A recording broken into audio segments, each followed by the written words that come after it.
And we had one customer that just by deploying Eon, he discovered that he had one resource with over 20,000 snapshots. He was creating like every few hours for, I believe, 10 years snapshots.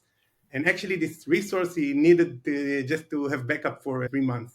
Okay, so he was paying like tens of thousands of dollars, and he didn't know, because understanding the cost. So you can deep dive and analyze the cost with the cost explorer, but it's really not user friendly. You really need to deep dive and understand what you're looking for. And with Eon, you get all this popping into your eyes.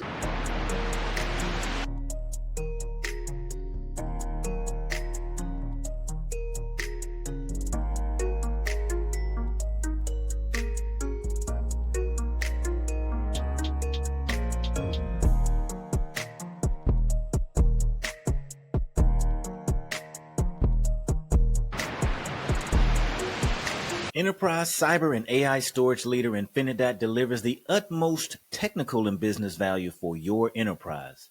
Find out why 28% of the Fortune 50 use Infinidat solutions to solve their most difficult issues at infinidat.com. Welcome back to another episode of Data Protection Gumbo.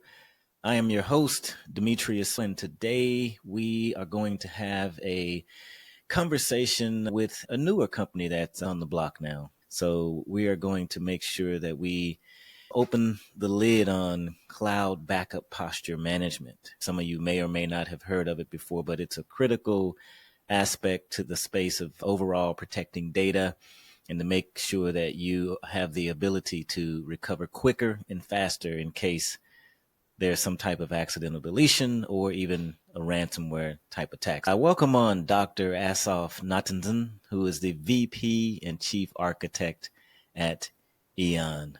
I believe we are revolutionizing the backup realm. So Eon is a cloud-native backup company. Our goal is to revolutionize the backup realm. So if you look historically, backup have a revolution every few years, but no backup solution as of today was born in the cloud and is ready to serve the cloud workloads with the ease of use and the visibility that is needed. The current solutions are lacking, and we are trying to bring user solutions that will make him sure that he's able to recover from no matter what kind of disaster, and making sure that he's backing up what needs to back up and not backing up too much, because then the costs obviously will be too much. And this is why we define this term of backup posture manager. Basically, we really understand your assets. We scan and classify the data inside your assets, and we allow you to back up based on the content of your assets, and not all other solution where basically you need to manually tag your assets. And obviously, manual tagging is prone to a lot of mistakes. The goal of Eon is to provide you the easiest, the most complete backup solution. Let's talk a little bit about the early days in backup and recovery. And I'm sure you were around back when backup became a thing. And I know it started way back, right, when they were backing up to real tapes and mainframes. And it was an entirely different world from the way it is today. And I remember when Data Domain and EMC was on the scene and talking about campaigns of tape is dead and all of those different types of things. But replacing tape systems and also rolling into virtual tape systems a little bit later. And then Rubrik came on board as well, revolutionized kind of scalability and scale out architecture as well. But I've noticed Eon seems to be addressing simplicity and also automation in the cloud era. So can you explain how, once again, cloud backup posture management or CBPM, how does that solve some of the complexities that traditional snapshots fail to address? Certainly. First of all, traditional snapshots are providing you only point in time. In the backup realm, a lot of time you need much more than just this point in time. Okay, you need to be able to understand which files you have. Maybe you look for a specific file and you just want to restore this file. Now starting to look for 10 previous snapshots of your VM just to find this specific file is cost prohibitive. It takes a lot of time, and it's very unusable. Speaking about taking it further to backups of assets like databases. So today, when you take a snapshot of a database, in order to see what's in the snapshot, you actually need to bring back a full database, which takes minutes. And let's say that you are having some kind of test, and you need to find you are an insurance company and you have someone coming to check you and looking for some claims that you had 6 years ago, and now finding in which database this specific claim is and which backup it is, because probably it's already not in the production database. Maybe you need to restore 10 copies of the database, run a lot of queries just to understand. And this is a nightmare for the backup administrator. Part of what Eon provides is actually letting you run queries directly at your backup. We're making the backup usable. Making the backup usable. Okay. Yeah. And so I guess is that different from recovery? This is very different from recovery, because recovery, obviously, Eon supports full recovery of your database. But if you just want to look for one specific claim, why would you want to recover the whole database? Now you recover the whole database, you need to connect some hosts to it. You need to install some software that you can access the database. And actually, all what you needed is maybe to restore a single claim or a single column or even a single database, a single table from the database. And today, it's practically impossible with all the solutions. The cloud solutions provide you snapshots, and what you can do is restore the full database. This is really not usable.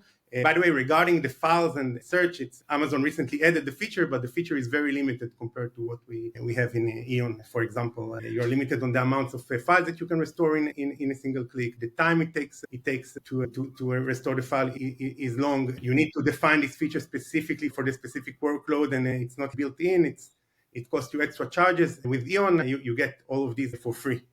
Maybe let me go back a little bit. Sure. First of all, when we are speaking about Eon, I think ease of use is like the first thing that can come to mind. Basically, if you're using the clouds and creating a snapshot is pretty easy. But if you're using like a third-party a backup solution, then the deployment is a nightmare. You need to deploy agents. You need to deploy virtual VMs. It becomes a nightmare, and you can barely understand what is your cost. So with Eon, in order to deploy, what you need, for example, in AWS to create to deploy a role that gives Eon access, ability to create snapshots and copy them to a backup account, and from there we convert these snapshots to our own storage engine. So deployment is very easy. There are no agents.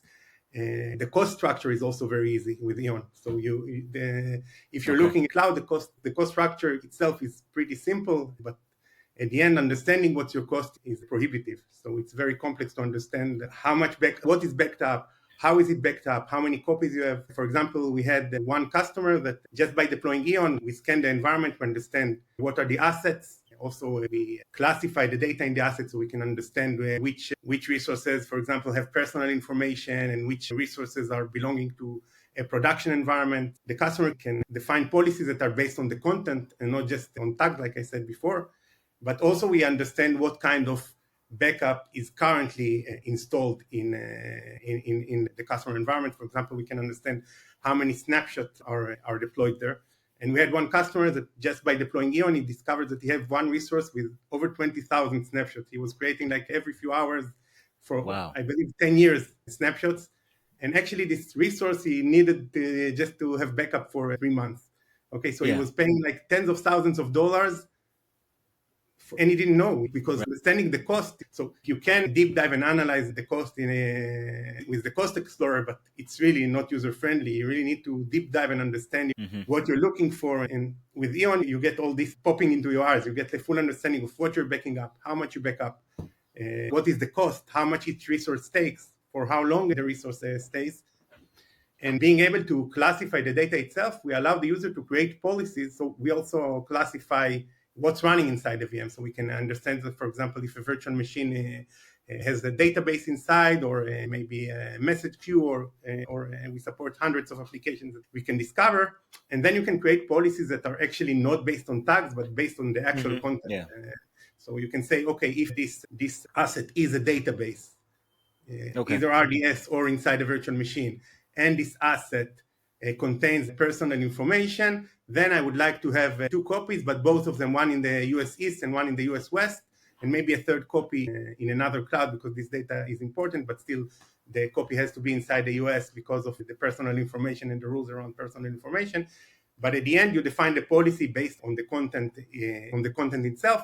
And now if you have a database, if you have drifting of the data because you deployed some database and maybe today the database doesn't have a PII, but tomorrow you added another table inside which contains credit card numbers. Now if this is backed up into the incorrect location, you have a big problem. And with you can actually, we discover proactively the data drift, and we will attach the VM to a new policy if now there is personal information, for example, inside. Okay. So you are able to maintain the integrity and the backup policies that you want for the resource without needing to do smart management of tags. Obviously, you can also define by tags. So if you wanted to deploy the system easily, then probably you would want it to use this PII detection. But if you have something already intact with the correct tags and you just want to deploy fast, and after you will just add this smart detection and drifting protection, you can also do that. Let's take a step back. In the early days, when this was maybe a concept on the back of a napkin. So what was the thought process just overall with, I know there was some analysis across whether or not this tool exists today, and thinking about, okay, there's a better way of automatically classifying this data instead of just manually tagging the data. And then you end up realizing that tagging, if you're doing it manually, you may miss some assets. And so you may be doing things that are not quite efficient. So just going back around the whole concept, overall, the thought and the idea was, I guess, for Eon to be what? So actually, the founders spoke with a lot of customers trying to understand what's wrong with their backups today. If you look at current cloud customers, like the vast majority of them is using the cloud native backups. Okay. And if you look at other vendors, usually they just leverage the cloud native backups and add you something over them to make them more manageable. But at the end, like you said, in the on-prem, the backup is already ancient history, and every few years there is a revolution. Like you said, the data domain moved from tapes to disks. Then Vim came with simplicity for virtual machines, and Rubrik and Cohesity brought both the auto scale out and the simplicity. But in the end, if you take like a solution from the on-prem and try to move it to the cloud, it becomes complex and not really usable. So a lot of users are using a cloud solution, but the cloud solution are lacking. Like they don't provide you this single item recovery. They don't let you look inside your data. The data in the backups in the cloud is opaque. The price is very expensive. And taking it even one more step, you can only back up the assets that are in your cloud. But at the end, if you're a large customer, first of all, most of the customers are multi-cloud vendors, okay? So they're using both AWS and Azure and GCP, and then you need to have a separate backup solution for each of the clouds. It becomes even more complex. But even if you had like a collaboration between the clouds, still there are a lot of other managed cloud services. For example, we can look at Mongo Atlas. So even if your Mongo Atlas is running in AWS, still you cannot manage your Mongo Atlas backups from the AWS backup console. It's really not usable for the users because there are so many managed services that a typical customer uses. It actually means that he have tens of separate backup solutions and he cannot view everything in a single location. He cannot understand what is the cost actually, how much I'm spending for backup. Yes, go to 35 different UI, go to Atlas, go to the AWS, go to the Azure, go to some other services that you have, and yes, sum everything, and yes, you will not understand nothing at the end. Okay. And the problems come from the customer, and every customer I speak with, they say, you come to someone to speak about backup, and everybody say, yes, backup is already solved. But then you deep dive and you understand it's maybe solved, but it's a huge headache for everybody. Yeah. They spend maybe 15 to 20% of the total cost of the cloud account is going to backup, and at the end they don't understand what they're backing up. They don't understand if they are protected correctly. They don't understand, maybe for example you have an account in Europe and you back up to the US and you are not compliant, and then you will have a violation fine. So it's really very hard to understand, and really it's a nightmare for the customers, and the simplicity that we provide is game changing, both in the ability to define like simple policies, but also in the ability to restore single elements. And I think the strongest value is actually being able to view your data in your databases in a single location, and actually looking for the futures. This can provide like basically make your backup valuable again, I would call it. And basically we are making your backup a gold instead of just a liability. It becomes gold because maybe you back up all your databases to a single location, and now you can run queries that involve databases from different locations. I was going to ask you about and maybe one more question here before we wrap up. I was going to ask you about your perspective on the importance of being able to, because you continue to mention that that data should be usable, right? It should be usable and it should be accessible. And so what's the importance of being able to run queries, or let's say SQL queries directly on the backup data? So first of all, from the backup perspective, let's start from the backup perspective because there are a lot of value from this, because this is something that doesn't exist today. There is a lot of value of being able to run this for maybe after you can run like some AI workloads against it, get value from your data. But even looking just at plain backup, in many cases, you don't want to restore the full database, okay? Just being able to do the queries, you can restore like a single table by having a query that takes the data from the table and restore it. You can restore a single column. You can find the correct version of the database. You can find which database you're looking for. For example, one of the abilities that Eon provides is you can do a search for table by content, for example, finding which tables have like credit card numbers, etc. Obviously, there is not everybody can access it, and you'll see only things that you the permissions to see. And actually, one of the nice things that we have is we also have roles which are content based. So we can define roles like in every other products. For example, this user can see this set of databases, but we can also add a role that this user can see a database do not include PIIs. So even if you give him permission to see a database that he was not supposed to see, and he cannot see PIIs, he will not see this database. So I think this is really critical for the customers, because when you really want to restore a table, just finding it in the backups is a lot of time very problematic. And being able to restore elements is very complicated today. Okay. I appreciate you explaining that. And where we sit today, just overall, with artificial intelligence being all the hype, right? Everyone continues to talk about it, and DeepSeek upset the entire world, right? In the financial markets, and stocks were taking a nosedive downward. It was ridiculous. And so things have kind of reset. Now, what's your view quickly where things are headed overall in the backup and recovery industry? Where do you see things headed? So actually, as you can see, we are using already a lot of AI in order to understand which application are running, what kind of data, which data is sensitive that you have. Also in the recovery, and so being able to understand what's inside the tables. We are using AI, so you'll be able to do like search. I want to find tables with this specific information. This is currently on a demo, but for example, this is like one of the values that you have of having the data inside this backup lake. So having the data there, we can actually leverage AI to, if you're searching for something specific, for example, find me all the tables where I can find like information about the film Spider-Man. Okay, and then I will give you multiple tables from multiple databases that today it's not possible to do. And with AI, understanding, for example, which columns may include the Spider-Man, because Spider-Man, it can be a film, and it can be comics, and it can be, I don't know, a book or something like that. And just you need to understand the context, and leveraging AI, you can understand the context of the tables and understand which tables have it, and we can automatically create queries for you based on on what you're looking for, and basically you will be able to query using like native language, and we'll create like the queries for you. Okay.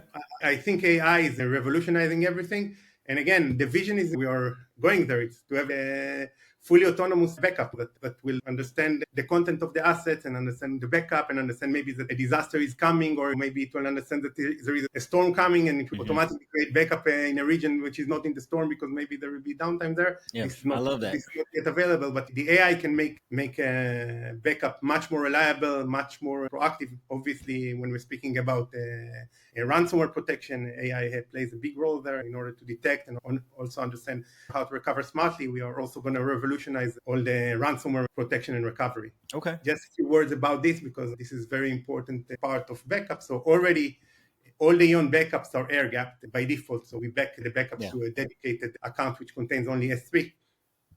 Okay, and to a dedicated account which is dedicated for the client, and just include the S3. Yeah. Already all the backups are air gapped. Obviously, we're using object locks that the user will not be able to delete. Nobody will not be able to delete the backups. We are supporting multi-clouds and multi-regions, so you can back up to multiple locations. Everything is air gapped, obviously. And we are adding like a ransomware detection and recovery, which will allow you to And this is part of being able to look into the data and understanding, for example, which files and objects you have.